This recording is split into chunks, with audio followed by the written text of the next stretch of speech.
क्या हमारे समाज के नेता अपने अहंकार को छोड़ के क्या एकजुट नहीं हो सकते? बाधा बनेगा उसको समाज का और देश का गद्दार घोषित करेंगे। संविधान बचाना है, मनुस्मृति को किसी भी कीमत पर वापस हम नहीं आने देंगे। और इसमें अगर अब ईवीएम को किसी भी कीमत पर ईवीएम से चुनाव नहीं होने देंगे, क्योंकि ईवीएम में चोरी है, ईवीएम में चोरी है। ये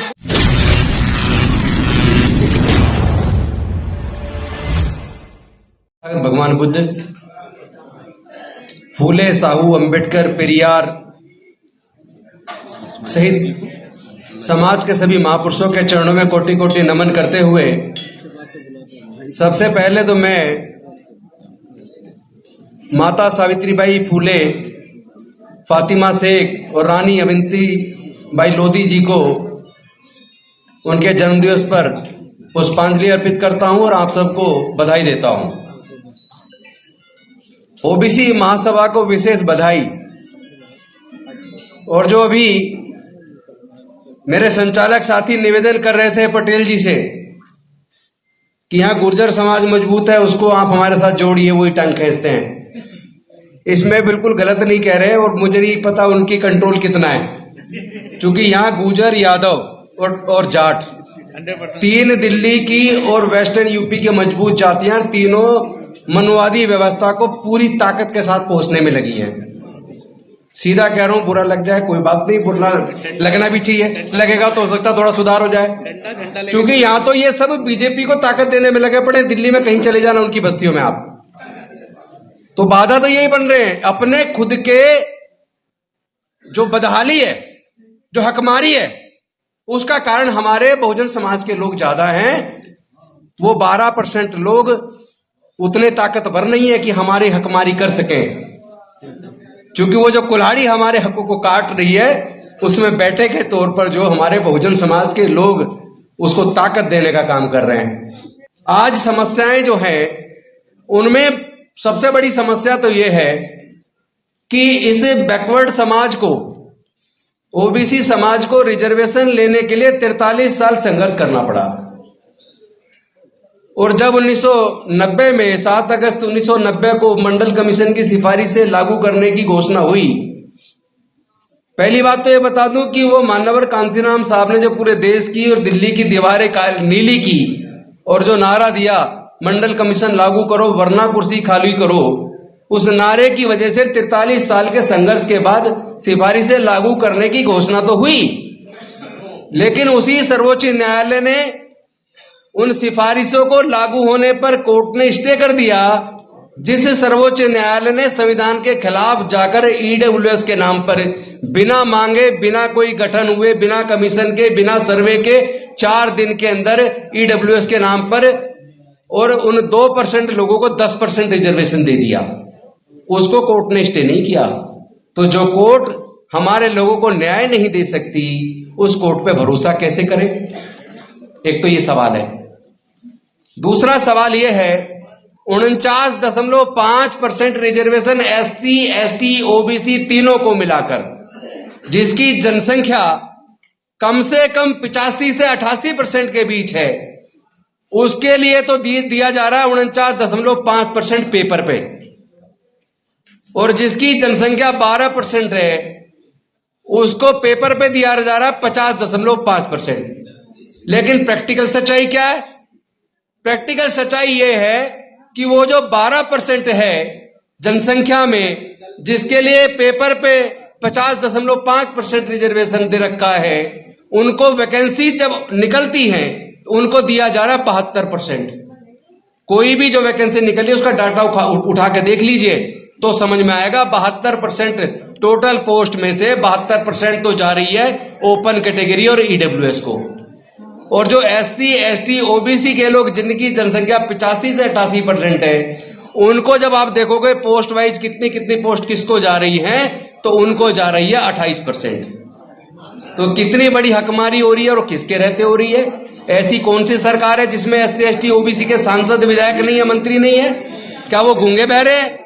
क्या डॉक्टर बाबा साहेब अंबेडकर जी ने इसीलिए उनको रिजर्वेशन दिया था? क्या सबको इसीलिए वोट का अधिकार और चुनाव लड़ने का अधिकार दिया था कि आपके समाज की हकमारी हो और आप वहां गूंगे बहरे बनके गुलाम बनके बैठ जाओ? लड़ाई तो लड़नी पड़ेगी, हमें दुश्मन को पहचानना पड़ेगा कि हमारा दुश्मन हकीकत में है कौन। हमें ऐसे लोगों को और ऐसे पार्टियों को और ऐसे नेताओं को पहचानना पड़ेगा कि बहुजन समाज की हकमारी कौन कर रहा है और हकमारी करने में उनका सहयोग कौन दे रहा है।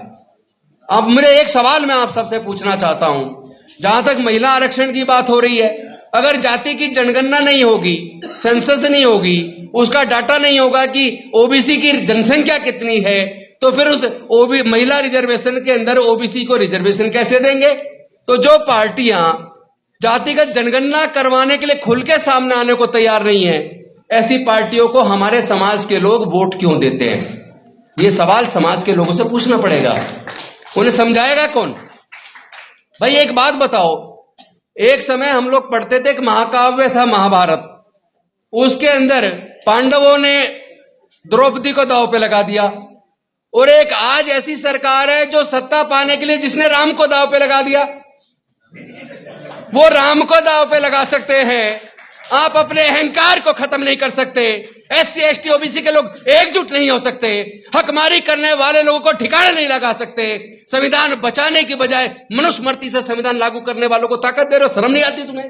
डूब मरना चाहिए तुम्हें। तुम्हारी समाज की हकमारी हो रही है, तुम्हारी बहन बेटियों की इज्जत टूटी जा रही है, तुम्हारी बस्तियां जलाई जा रही है, तुम्हारी युवाओं की हत्या की जा रही है, और तुम ऐसे हत्यारों को ताकत देने में लगे हो। नफरत पैदा करने वाले, देश के अंदर जाति धर्म के नाम पर उन्माद पैदा करने वाले पूरे देश पे हावी हो गए। पूरे देश का मीडिया पूरा बिक गया है, पूरा का पूरा गुलामी स्वीकार कर ली है। मैं आप सबसे पूछना चाहता हूं बहुजन समाज के लोगों से, क्योंकि जब बहुजन समाज की बात होती है, जब बैकवर्ड क्लास की बात होती है, उसका मतलब कि अति पिछड़ा वर्ग नहीं है, उसका मतलब है एससी एसटी ओबीसी, पिछड़े वर्ग का मतलब। और अगर मैं पिछड़े लोगों की बात करूं तो माइनॉरिटीज के अंदर, मुस्लिम के अंदर 90% ओबीसी है, 90% शूद्र है। क्रिश्चियनिटी के अंदर 99.9% शूद्र है। सिखों के अंदर 70% से ज्यादा शूद्र है। उस सबको भी जोड़ लो, और उस सबको जोड़ने के बाद एक बहुजन समाज बनता है। बस एक बात कहूंगा, ये समय की मांग है, हमें यूनिटी की जरूरत है। और अगर वो राम को सत्ता पाने के लिए दांव पर लगा सकते हैं, क्या आप अपने अहंकार को मार के एससी एसटी ओबीसी माइनॉरिटी के लोग क्या एकजुट नहीं हो सकते? क्या हमारे समाज के नेता अपने अहंकार को छोड़ के क्या एकजुट नहीं हो सकते? तो मैं आह्वान करता हूं अपने सारे नेताओं से, इंक्लूडिंग बहन मायावती जी से भी, अखिलेश यादव जी से भी, तेजस्वी जी से भी, नीतीश जी से भी, स्टालिन साहब से भी, सब लोग मिलकर एकजुट हो जाओ। पूरा समाज तुम्हारी तरफ देख रहा है, एक आशा भरी उम्मीद की किरण से देख रहा है। और जो भी समाज, जो भी हमारा नेता इस बहुजन समाज के एकीकरण में बाधा बनेगा, उसको समाज का और देश का गद्दार घोषित करेंगे, उसको संविधान का गद्दार घोषित करेंगे। संविधान बचाना है, मनुस्मृति को किसी भी कीमत पर वापस हम नहीं आने देंगे। और इसमें अगर एक और चीज बाधा बनती है, वो है ईवीएम। अब ईवीएम को किसी भी कीमत पर ईवीएम से चुनाव नहीं होने देंगे, क्योंकि ईवीएम में चोरी है, ईवीएम में चोरी है, ये प्रूव हो चुका है।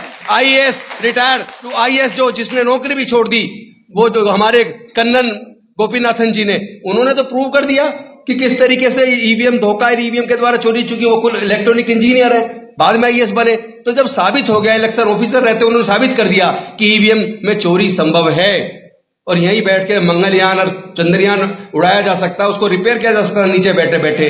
तो ये मशीन कौन सी बड़ी चीज है? इसलिए ईवीएम जब तक रहेगा तब तक ये कहेंगे 400 पार।